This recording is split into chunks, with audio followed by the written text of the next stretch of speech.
और अगर आपने अभी तक हमारा चैनल सब्सक्राइब नहीं किया तो फौरन सब्सक्राइब कीजिए, साथ ही बेल आइकॉन पर क्लिक करें ताकि मजीद आने वाली वीडियो है वो आपको वक्त पर मिलती रहे।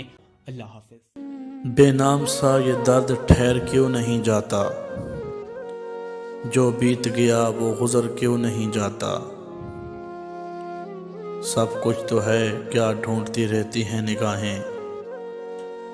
क्या बात है, मैं वक्त पर घर क्यों नहीं आता। वो एक ही चेहरा तो नहीं सारे जहां में, जो दूर है वो दिल से उतर क्यों नहीं जाता।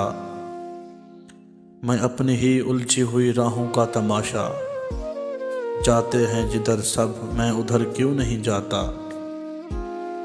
वो ख्वाब जो बरसों से न चेहरा न बदन है, वो ख्वाब जो बरसों से न चेहरा न बदन है, वो ख्वाब हवाओं में बिखर क्यों नहीं जाता।